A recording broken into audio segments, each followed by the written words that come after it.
Total Sports Zone. All sports, all action, one zone. In 2021, a new sports league arrived with an aggressive mandate to shatter the PGA Tour's near-total monopoly over professional golf.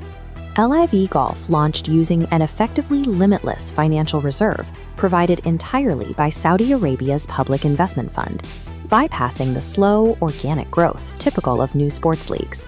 The strategy relied on aggressive acquisition.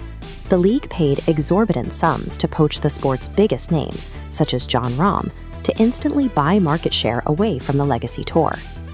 That financial safety net vanished in April 2026. The Saudi PIF announced it is withdrawing its multi-billion-dollar backing, and its co-founder Yasser Al Rumayyan is reportedly stepping down from the board. The withdrawal triggered immediate panic within the organization. The tour is now scrambling to confirm new independent board members in an effort to establish fresh leadership.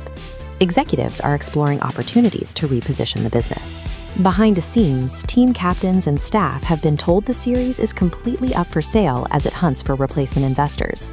The sudden withdrawal of billions in capital creates a continuity crisis for a multi-billion-dollar disruption that never moved beyond its initial venture capital phase. The vulnerability of the LIV model lay in its cash flow. By relying on massive external capital injections to subsidize every operation, the league failed to generate immediate organic viewership or secure traditional broadcasting revenue. This chart shows the scale of that initial runway. Over 5 years, the PIF injected $5 billion into the enterprise, but the secondary axis reveals the returns. Non-US operational losses total $121 billion.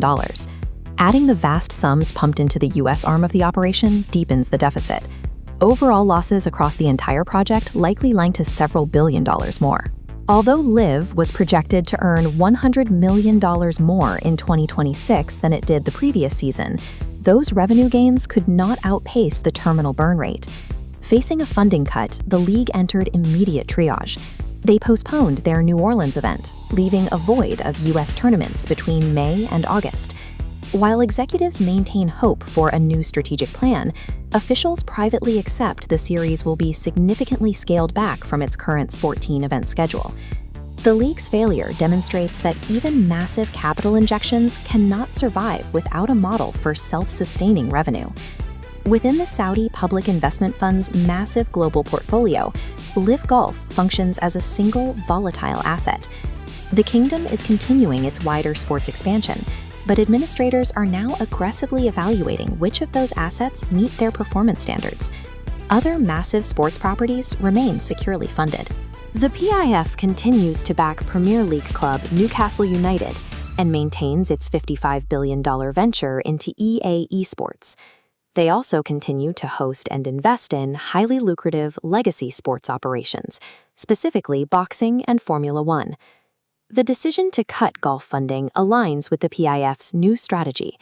They are operating under a mandate that prioritizes sustainable investments over long-term subsidies for market disruption. LIV Golf lost its backing because it failed the new benchmark of financial sustainability required by its sovereign wealth investors.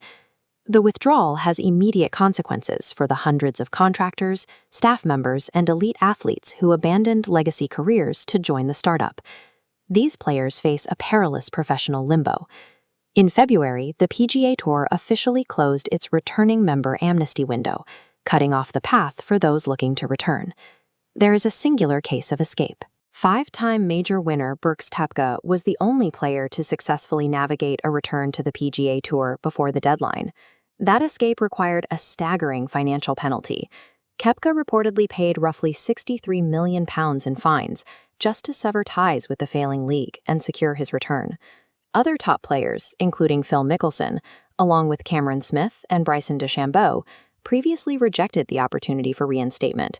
They are now trapped on a circuit with evaporating funds.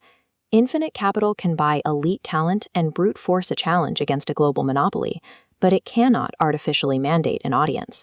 With the money gone, the sport remains fractured, and the disruptors are left to foot the bill.